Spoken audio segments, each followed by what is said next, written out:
I've hit the button and we're live. Hi. Hello. Hello.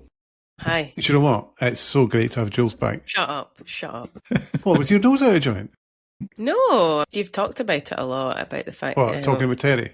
how much you enjoyed doing the podcast without me, but that's okay. I thought it was a nice to very get a bit good of- pod. Yes, it was. It was nice to get a bit of variation in there. Yeah, next time we'll get rid of you, and then we'll Well, get that's happening. That's That's happening. But we'll talk about that later. Anyway. Okay, I was on holiday. I didn't mind. It was interesting. It is nice to hear a client side voice because it's just a different perspective Very much so. from our side. Right, okay, let's get going. Oh.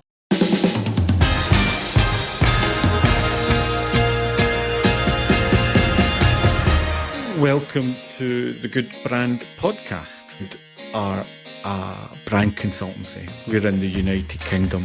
We come here and we podcast and we tell you what's going on in the world of the branding. And today we talk about all sorts of different kind of branding. And today we're going to talk about an article that Chris wrote on the Good website, a website I would, www.goodbrandconsultants.com, where you can get this article and many other top quality pieces of content. Well, it's true. But Chris wrote something around brand and professional services, which was quite interesting. Chris, let's kick off with the basics, huh? Why did you, I'm in full mode here, full podcast mode. So what made you decide to write an article about professional services? What were you thinking? So I wrote a thing called I think it's called Professional Services Branding, 5 Hard Truths Every that firm, needs to hear, which sounds quite forceful.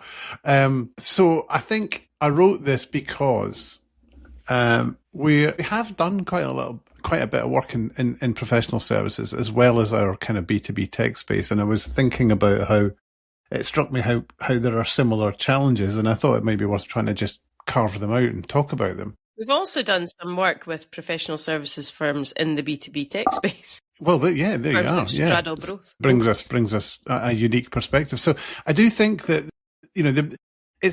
a lot of it's to do with the usual things about. I like this phrase about these businesses confuse being clever with being clear, and there's lots of waffle and there's lots of kind of esoteric aspirational phrases about navigating complexity or transformational consultancy. And I think that they are complex. And in the B2B tech, of course, it's complex. But I think that, in the professional services space, particularly some of the stuff we've done, that the language is the product. And I quite like that sense that the language is the product. And so it becomes, and when the language is the product, I think in firms like accountants and lawyers and consultancies, that it becomes overly complex by the fact that this is what we do. So let's make it seem professional. Let's make it seem sophisticated. So I do think that it came across from a bit of frustration about conversations with firms who really know their stuff but really can't express it clearly. And I wanted to kind of call that out a wee bit. So that's what I was doing. That was good, but there's 5 hard truths, nothing soft or good.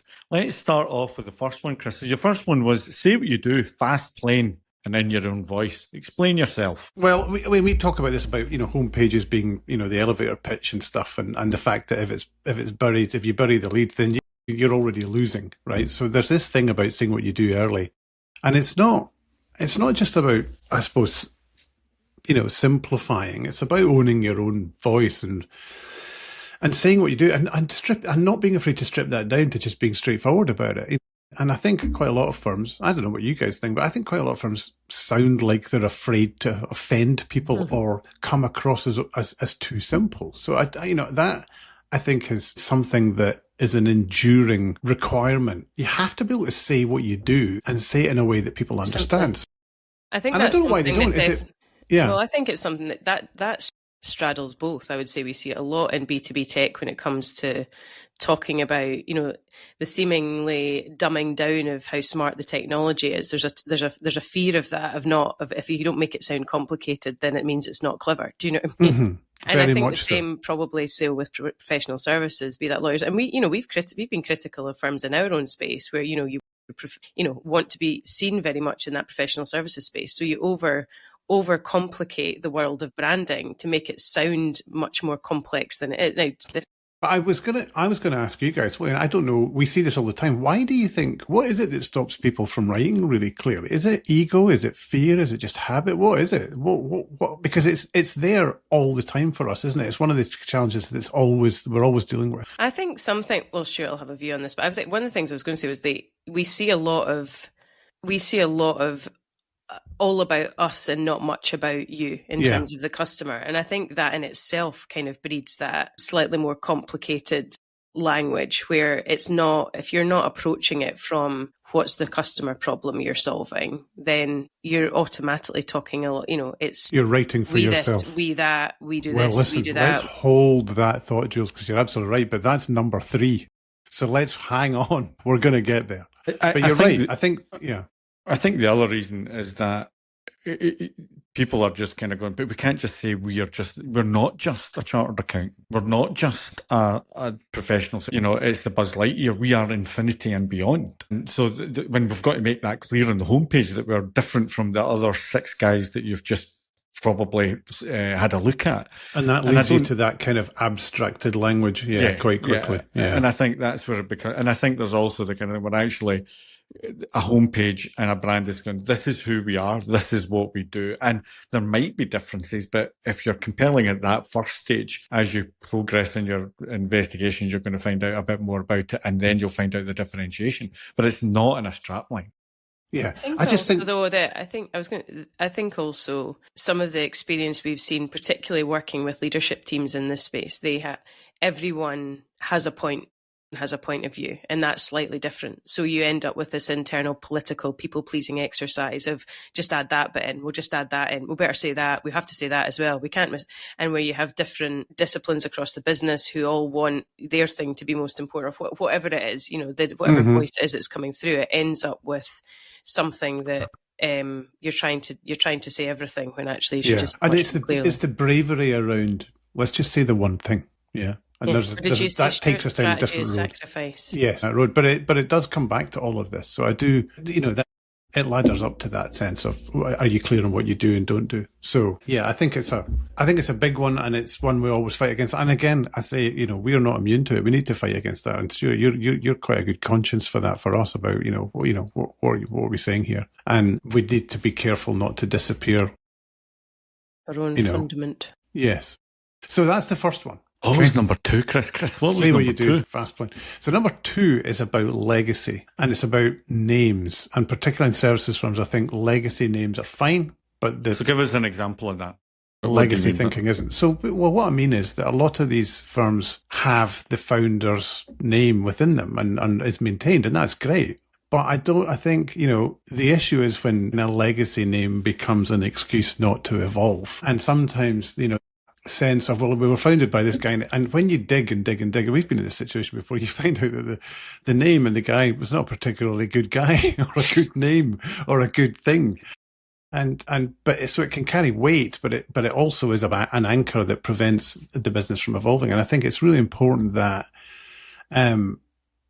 those outdated ideas or sense of the business is refreshed, and it's about being important to define what that means for now and build something sharp around it. Yes, it's about maintaining some of that legacy stuff, but don't leave it alone. It's important that it's relevant today. So I think that's probably more. It's definitely more true in professional services firms than B2B tech, I think. Well, it isn't. I would say, because I think that, and because my point on this was going to be that it goes beyond the name. I think it's something we see in founder-led businesses, even where that founder is potentially taking a bit of a backseat. We've seen it with one of our big US clients, a B2B tech client, 3D printing company, where, as an inventor of the technology, 30 plus years ago, they really struggled to find the balance between tapping into the legacy and the credibility and authority, everything that came with being true innovators in the space, but making it relevant for where they were going. And they had also grown through acquisitions, so their product portfolio was more complicated. It wasn't just about, but that kind of the link back to the founder legacy, making that relevant in the way of in a kind of way that the brand narrative, or not just the brand narrative, but the way that is relevant for looking forward was a challenge for them. And we've do you think there was a stubbornness around that about, well, this is set in stone, we can't, I don't know if it was so much a stubbornness. It was, I think, again, because we've seen it with other clients where it's almost like they're slightly apologetic about it because there are younger, nimbler, more agile competitors entering the market who seem cooler as well. Mm-hmm. So it's almost that, like, I guess it's kind of the opposite of what you're saying. It's kind of, it's understanding understanding what's important and relevant, and then, for today, making it relevant. Today, and go, yeah. So it's made, and maybe less stubbornness and maybe a little bit of a kind of, I don't know if it's a, fear of offending or something, or moving away from too far from what's kind of created the business's success in the first place. It's probably but I think professional services, I know the point is slightly different there, because I think they are particularly legal firms are terrible for it, where there are merging firms and partners. And no one wants partners' names they've got 14 partner names as their company, and it's just that's a different kind of thing. Becomes a challenge. So yeah, I think that naming one. Is that not a little old-fashioned, that kind of the name carries the weight, the person's name carries the weight of the business? Is that a legacy, old-fashioned way, when actually it's more, because you can find out what they're doing, your reputation is what you do, not who you are? Is that kind of changed? I don't know.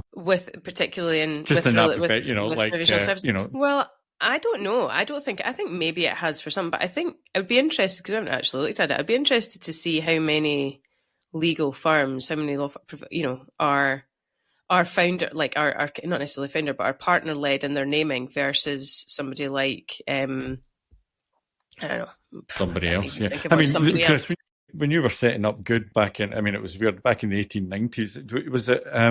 You could have called yourself. Was there any debate about calling yourself Forbes or Forbes? Well, yeah, it was. In fairness to Keith Shout. No, I wasn't here. No, he was the guy, because he was the guy that wanted to go with the name. He wanted to create a bit of a brand approach rather than a legacy type thing, because there's so many of them around. So, and I think he was probably right looking back.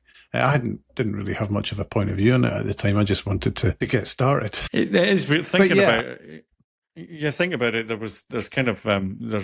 I know of a few, and I've worked with a couple of agencies that had the name of the principal in the name of the business. And it's kind of odd now looking back that was a thing, that the ego in the fella was. Yeah, well, it does. He drove the business. I think it does. If you're ego driven, it does help feed that. And that can create challenges. Anyway, I just think it's something that's more prevalent in that area, and it's worth talking about. So yeah, that was what that second one was about. Number 3 though, Jules, this is what you mentioned earlier. So this is about inside out thinking, killing outside interest. And this is about the fact that, this sense of this is a big one again, navel gazing. And we talked about this before. This is about them writing for themselves and not their customer, and I think, again, we see it all the time. It thrives in firms, where I suppose maybe, there's hierarchies or, important internal, departments that seems to matter more than client experience. And I think that's a problem. I don't know if just when it's a good, because what I like to do when we've got a new client is work out the we to you ratio and try, on the website and go, what's the ratio of the word we to you? So you can say what we will do for you. That works fine. That's the thing. But we are, and we have, and we've been, and we will, is that kind of thing where you go, look, I'm not really impressed by I'm impressed about what you're going to do for me, not what you have done or what your standards are. Also, you're a professional service, so I am expecting a minimum standard of some kind of service, there.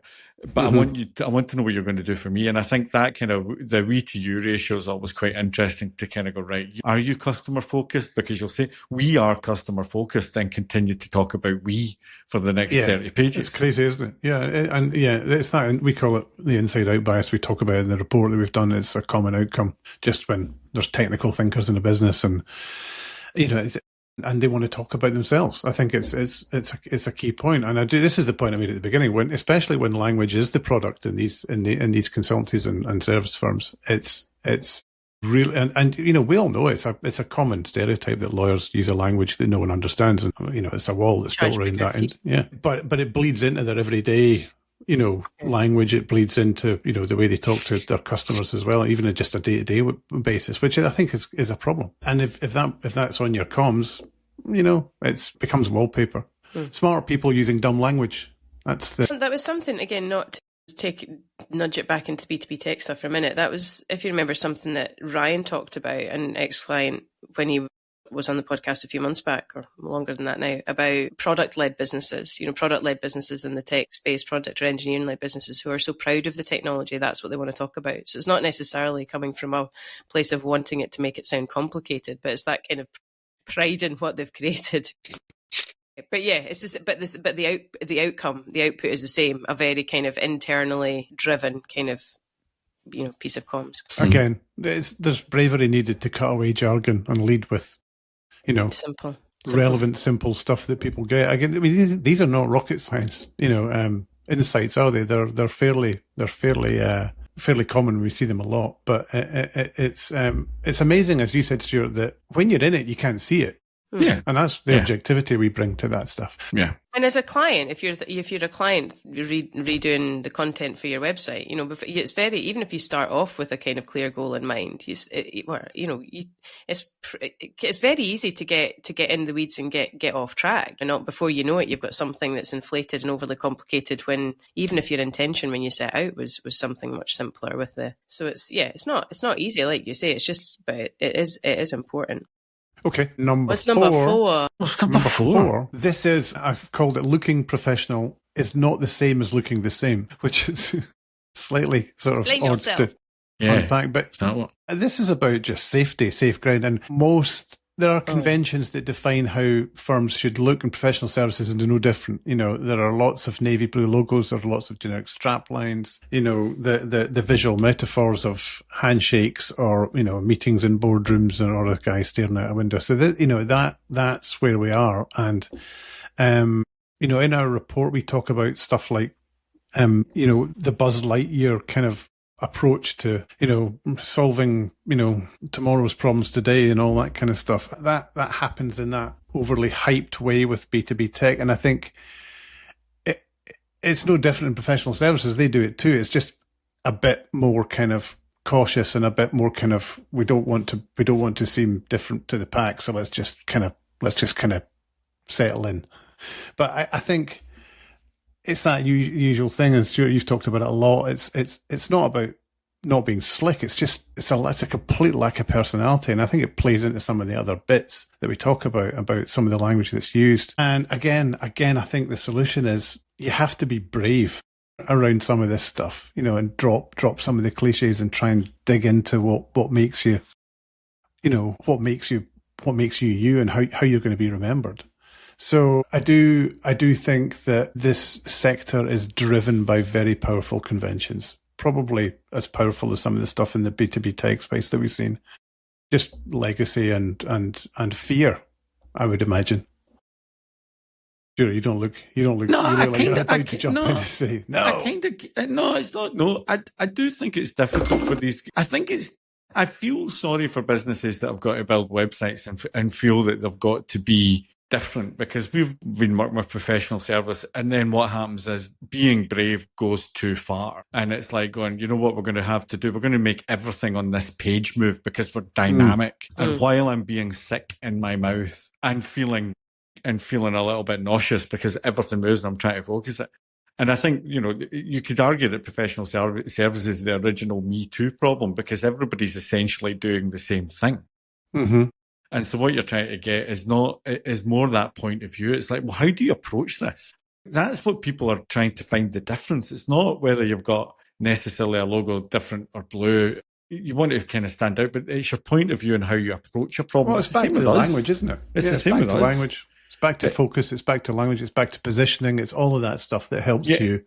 There's tons of people that we do, and with ChatGPT, there's tons more people that are doing what we do. Mm-hmm. And the kind of thing is, what's making us hopefully stand out and people buying is not the fact, it's the way that we start the problem, because everybody knows what the problem, how they want the problem solved. You want to be want to pay less tax, you want to make sure you've got inheritance, whatever it is. Everybody knows that's the end result. So to say that we'll reduce your tax isn't a thing. How you're going to do that? What is going to make you different, more efficient, more interesting?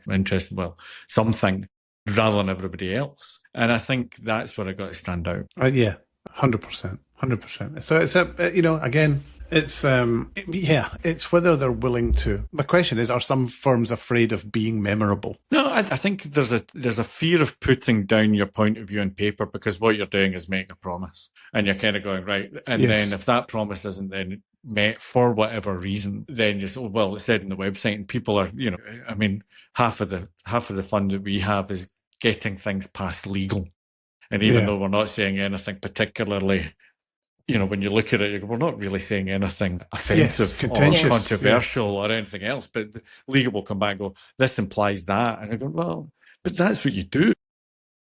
But also, I think when we're talking about professional services, whether it's investment, whether it's bank or whatever it may be, you're dealing with, regulatory, stuff, you're dealing with the letter of the law, whatever it may be. These are businesses and individuals that, like you say, legally and are used to, and they're talking in a very particular way. And so I wonder if there is a bit of as soon as you introduce a bit of, what, we would slay a slightly more kind of human, or no, I mean, just a slightly more human, maybe it's a slightly more conversational tone, maybe whatever it is that's doing right in terms of tone of voice for that brand and that business, that it's that, it immediately feels like brand fluff because it is not very particular legal speak. And so I get that it's probably quite a difficult balance to strike for these businesses.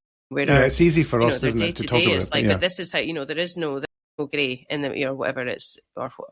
But at that point, they're not, and I would counter that with a profession, is that you're in sales mode here. You're not in function mode, and they're two different modes. And so it's think making about sure the buyer. It's a little bit. I'm more not saying it's the right thing. No. I'm not saying it's the right approach. It's just I kind of get it. Do you know what I mean? That's why because you've got empathy, Jules. You understand that's how you can. I am empathetic as fuck. Me, empathetic as fuck. I mean, empathy is one word. It's not the first word I would use to describe empathy. Anyway. Maybe pathetic, but no. Yes, pathetic. So that was number 4. Number 5, guys, last one. I know you're... Oh, what could it be? He says reading it. You're dying to find out. So he says reading it for the first time. So this is about strategy. And my point is, strategy comes first and everything else hangs off it. And the point I'm making here is, and we see it again, a lot of people think they want change, they want an evolution, they want a rebrand. And actually, what they really need is a bit of a rethink first. That sense of, we want a new logo, we want a new output. But again, if you haven't done the hard work of thinking around the difficult work of thinking deeper and defining the brand, then what you're going to do is create the same problem again. You're kicking the can down the road. So I think that there's a phrase in here that I like that, which says you can't express what you haven't defined. And that for me is quite a nice phrase, because if you haven't defined it, then lots of people are going to interpret things in different ways, and things are going to show up, and then the comms are going to show up in different ways. They're going to look and feel different. They're going to sound different. And I think that tightness and that really important aspect of branding about consistency and coherence comes from that tight definition and understanding what it is that we stand for. So I think that that's the point about strategy first, everything else hangs off it. So oftentimes we try and I'm not saying that we never do that. Sometimes we do get tied into this is a design exercise, and there are positives for that, but the bigger problem doesn't go away. And that's a kind of an all-encompassing one about the strategy and the deeper dive. Yeah, and we've had that experience when, we worked with a professional firm,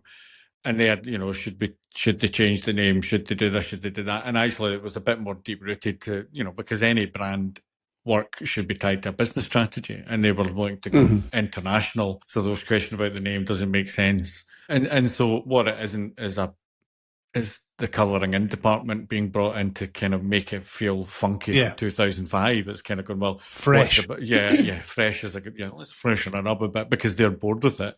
It is about what does the next 5 years hold, and how can the brand help support your business aims in the next 5 years? And I think that's when sometimes it'll come out and go, right, great, we know where we're going. Or sometimes they'll go, well, we hadn't really thought of that. I said, well, you should, because You might be fresh now, but if you decide to go that direction, will this stand up? Or which is great for us because we'll take your money. We'll take your money 3 times, but we'd rather spend the money once and then get it done right once, and then it's long lasting.